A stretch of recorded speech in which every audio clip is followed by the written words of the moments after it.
Assalamualaikum warahmatullahi wabarakatuh. Perkenalkan, saya adalah Ahmad SPD, calon guru penggerak angkatan 9 dari SMA Negeri 1 Pinrang, Kabupaten Pinrang, Provinsi Sulawesi Selatan. Dalam video ini, saya akan memaparkan tentang demonstrasi kontekstual filosofi pendidikan Ki Hajar Dewantara dan implementasinya di sekolah, yaitu pendidikan yang berpihak pada murid.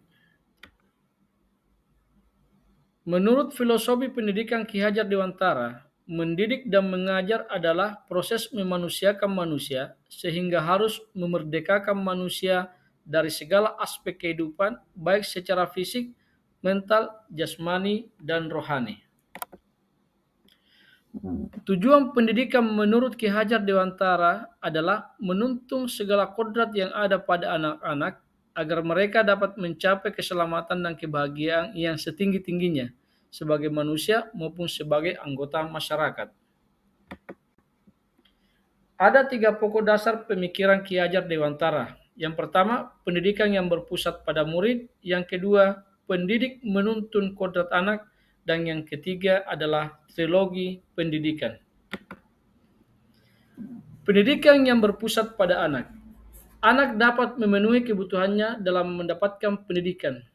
Pembelajaran yang berpusat pada anak atau student center dapat memfasilitasi seluruh aspek perkembangan anak secara optimal dengan mengedepankan pada aspek-aspek pelajaran yang berorientasi pada perkembangan dan individualisasi pengalaman belajar melalui kegiatan yang direncanakan oleh anak. Pembelajaran dipusatkan pada kebutuhan, minat, bakat, serta potensi yang dimiliki anak sehingga anak senantiasa akan nyaman dan bahagia. Yang kedua, pendidik menuntun kodrat anak. Sejatinya, pendidik menuntun anak mencapai kekuatan kodratnya sesuai dengan kodrat alam dan kodrat zamannya. Kodrat alam berkaitan dengan sifat dan bentuk lingkungan di mana Anda berada, sedangkan kodrat zaman berkaitan dengan isi dan irama. Pada kodrat alam, pendidik harus mampu mengenali kodrat alam anak agar bisa memberikan tuntunan yang sesuai dalam pembentukan karakter anak, yang menghasilkan pembelajaran yang merdeka dan menyenangkan. Bila dilihat dari kodrat zaman, maka pendidikan saat ini mengedepankan pada kemampuan anak untuk memiliki keterampilan pada abad 21. Pendidik harus mampu mengedepankan bentuk pendidikannya sesuai perkembangan zaman saat ini, dengan tidak melupakan nilai-nilai atau norma kebudayaan bangsa ini. Yang ketiga adalah trilogi pendidikan.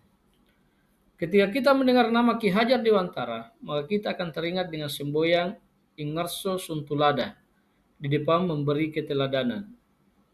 Peranan guru sangatlah besar dalam memberi keteladanan terhadap peserta didik, baik dari segi ucapan maupun perbuatan. Ing madya mengungkarsa di tengah membangun keinginan. Dalam hal ini, pemberian motivasi dan memposisikan dirinya seorang guru sehingga dapat menjadi teman dan juga tempat peserta didiknya tumbuh dan berkembang. Tutwuri Handayani di belakang memberi dorongan.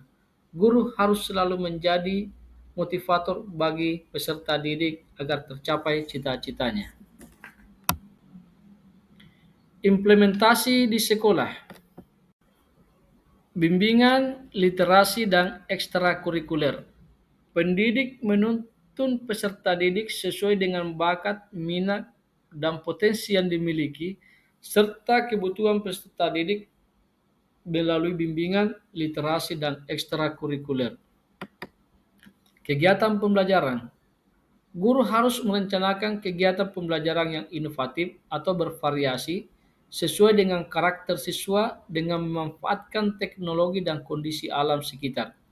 Pengaitan materi dengan kehidupan nyata serta apa fungsi dari materi tersebut akan membuat pembelajaran lebih bermakna dan menyenangkan.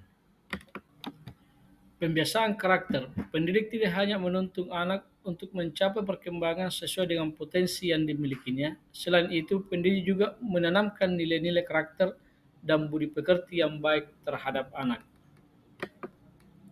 Tantangan yang mungkin dihadapi dalam mengaktualisasikan pemikiran Ki Hajar Dewantara di sekolah atau di kelas. Kurangnya pemahaman yang mendalam bahwa penanaman nilai-nilai budi pekerti bukan hanya di sekolah, tetapi alam keluarga merupakan ruang bagi anak untuk mendapatkan keteladanan, tuntutan, dan pengajaran dari orang tua. Rendahnya minat dan motivasi siswa mengikuti program-program yang disediakan oleh sekolah. Kemampuan guru yang masih belum merata tentang pemahaman terhadap filosofi Ki Hajar Dewantara. Mutu guru belum merata dalam mengidentifikasi bakat dan minat peserta didik, serta cara penyajian pembelajaran yang sesuai dengan gaya belajar peserta didik. Kurangnya kesabaran dari diri pendidik bahwa penanaman karakter itu butuh proses atau waktu yang relatif lama. Tantangan tersebut harus dicari solusi yang tepat agar terciptanya pendidikan yang berpihak pada peserta didik. Solusi yang ditawarkan adalah pembiasaan tentang penanaman perilaku dan ucapan yang beretika terus dilakukan setiap saat, baik di sekolah maupun di luar sekolah, dengan pendidik sebagai aktor utama. Guru menggunakan berbagai macam model atau metode pembelajaran yang kreatif agar siswa nyaman dalam belajar. Guru mengikuti berbagai pelatihan seminar agar dapat mengembangkan pembelajaran yang berpihak pada peserta didik serta mampu menyajikan pembelajaran yang sesuai dengan yang diinginkan oleh seluruh peserta didik. Guru jangan bosan memberikan teladan terhadap peserta didik dan tetap sabar dalam pembentukan karakter peserta didik ke arah yang lebih baik. Jadilah guru yang selalu menuntun, memberi teladan, dan mengembangkan pembelajaran yang berpihak pada peserta didik. Terima kasih. Thank you.